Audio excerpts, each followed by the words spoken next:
this is Halieus Media and Pyre Media. We are on a road trip. Yes, folks, I did not say anything about it because, honestly, I didn't have a plan.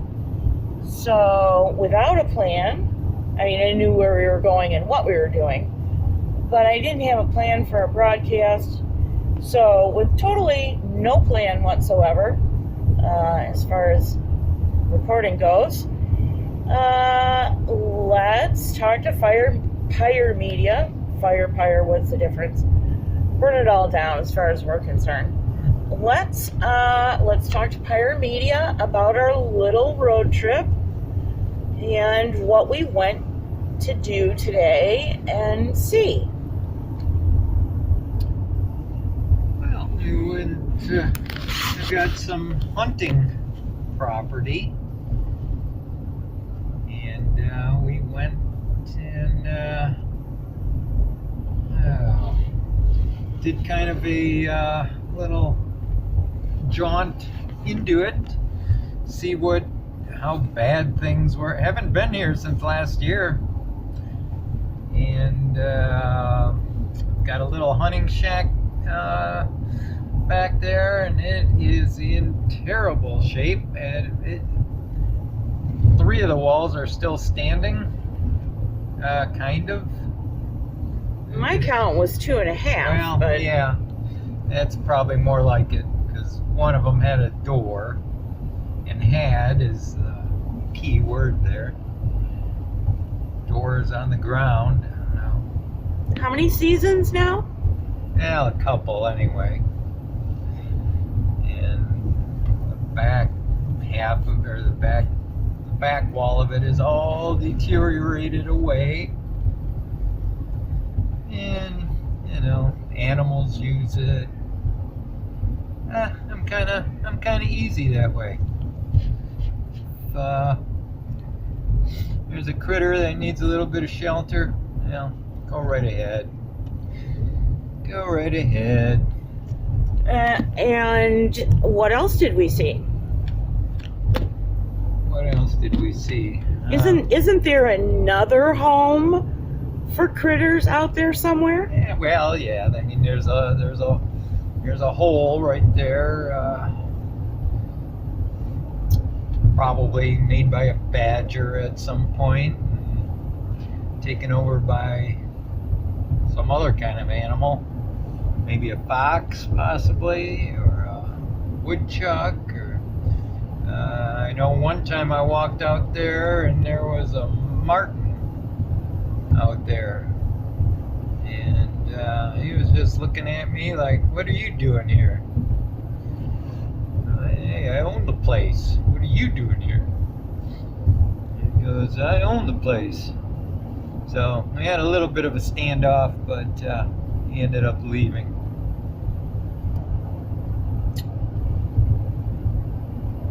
And is that the only structure out there? The homeless animal shelter and the den right next to it?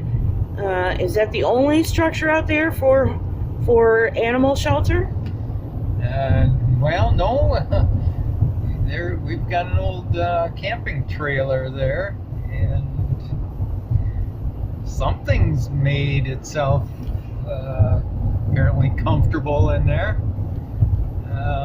The whole floor of that is covered in foam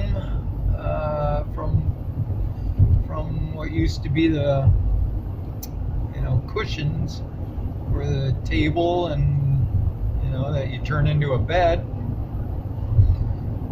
And something tore all that up, put it on the floor, and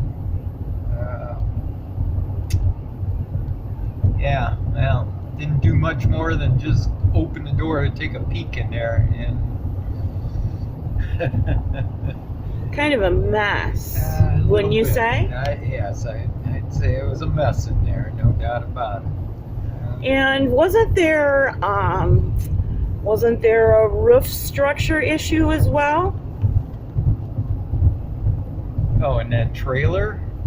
Yeah. Probably. I didn't look I didn't even look at it. Well, I mean, there's a tree on top of it. Yeah, that's what I was going to ask you. You didn't notice that a tree fell on it some time ago. Yeah, well, yeah.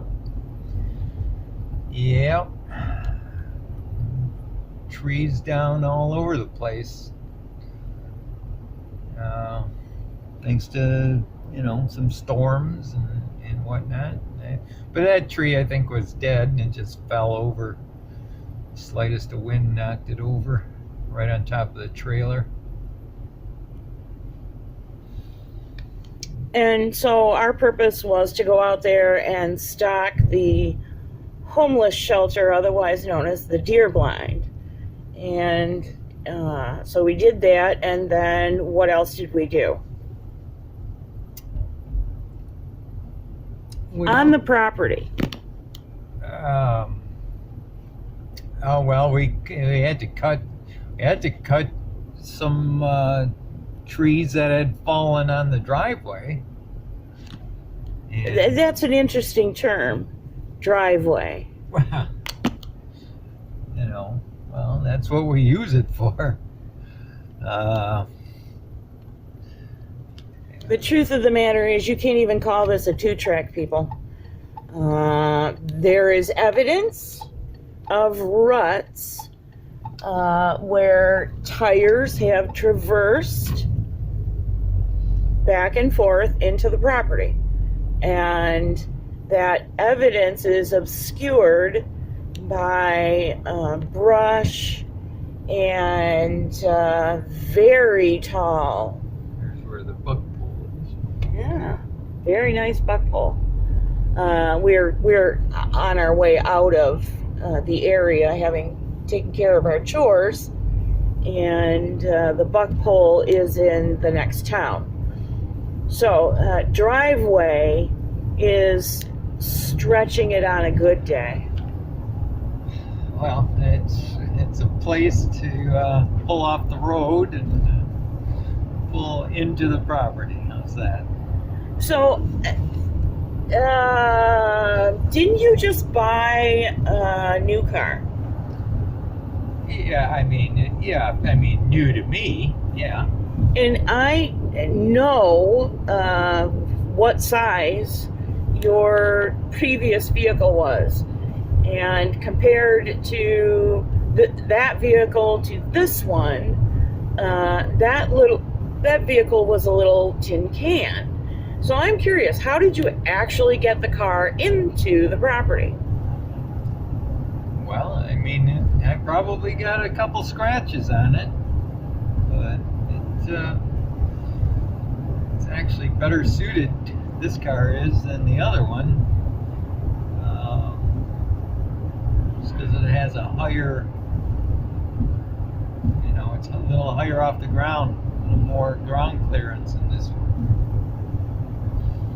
And from what I can see, that is extremely important on that, what do we want to call it? Let's call it a driveway, because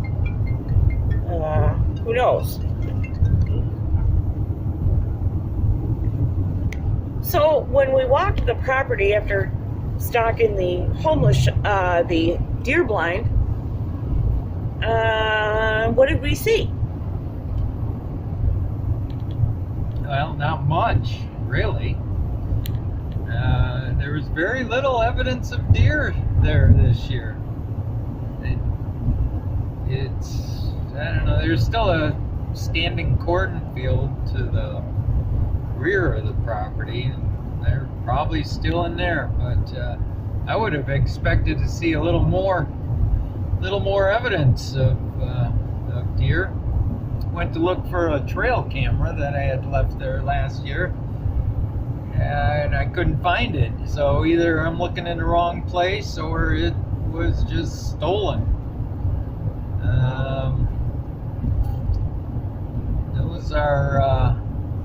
Those are the things that I noticed the most. Didn't we find a bedding spot that was, I don't know, maybe a week or two old? Yeah, I mean, there was some evidence that deer had been there, but not as much as that I would have liked to have seen and that I'm used to seeing over there. It's a great deer area and good habitat for them, and there just wasn't the sign that I would have liked to see. There's the deer trails, and they're there, but they don't look like they've been used that much, and there are a couple little scrapes, but not. And there was one rub on a pine tree, and it would have had to have been a pretty good sized deer to make that rub, but wasn't that reasonably fresh? Yeah. It looked like it had been made, this season. But that was the only one. I normally happen across quite a few. That was the only one. So, but to be fair, we only sort of walked around maybe a third of the property. We didn't go all the way and back because I didn't want to. It's a day before opening day, and I don't want to scare everything onto the neighbor's property. The best thing to do is to sneak into your deer blind or whatever before sunup, and have the neighbors scare the deer on our property. Well, we didn't.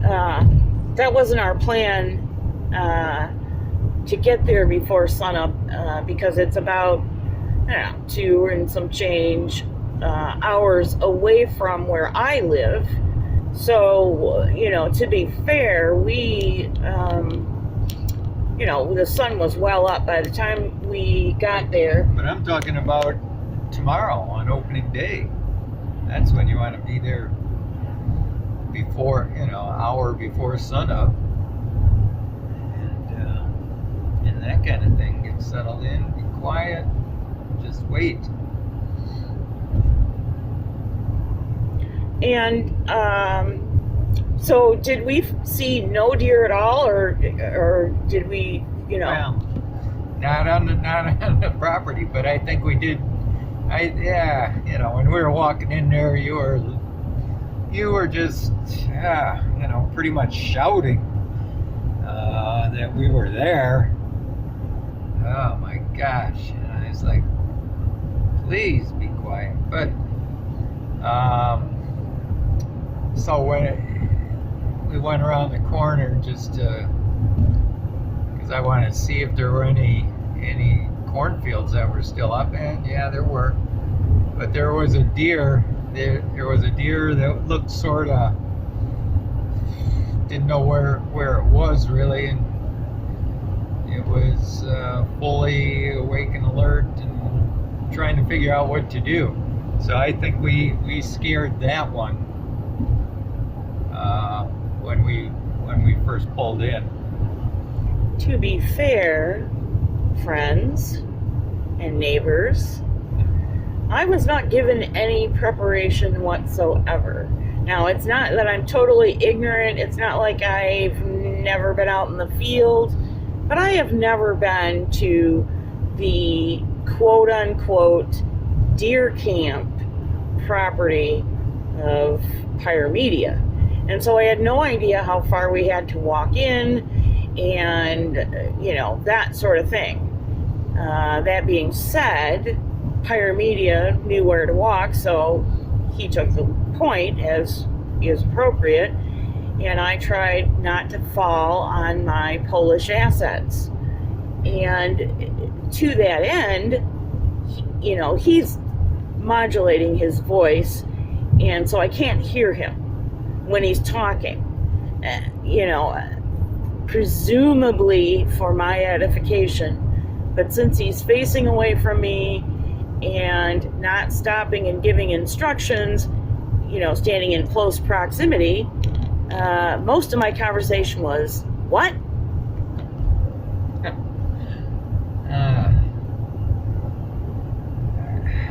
Gosh. Well, I don't think it's, you need to hear it. You need, yeah.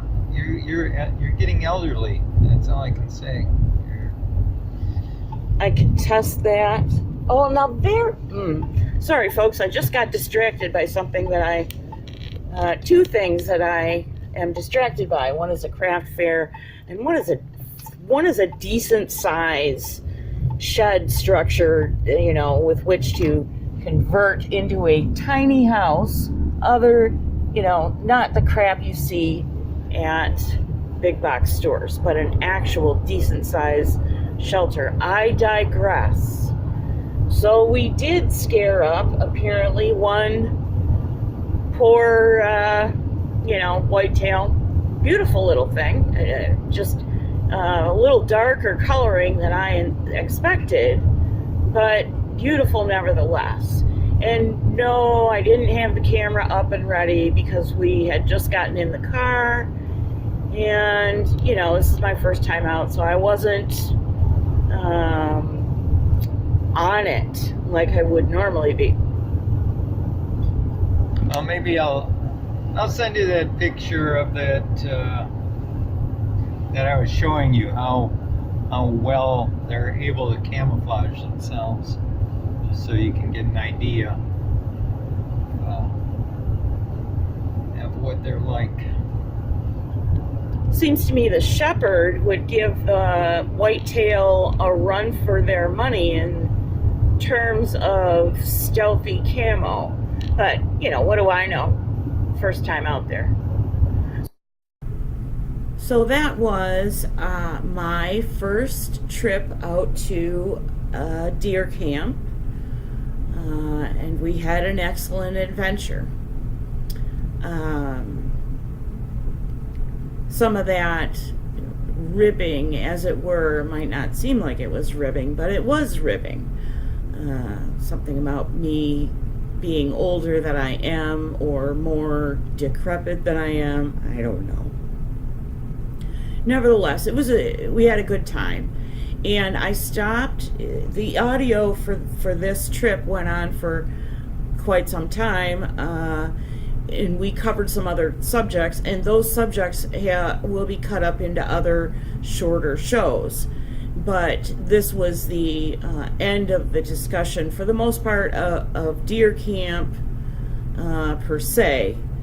And so, with that, from Pyre Media and myself, and the shepherd did not go with us for obvious reasons. Not only would she give the white-tailed deer a run for their money camo-wise, because she's a silver sable, she would have given them a run for their money any way you want to look at it. So for Pyre Media and I, and the poor lonely shepherd who had to stay home all day long, we thank you for joining us out at our, deer camp, and we hope you enjoyed this production. Likes, shares, comments, always welcome on all the platforms you see our content. Until we see you again, happy hunting season to those of you who are in hunting season and are about to start hunting season, and have a fantastic weekend.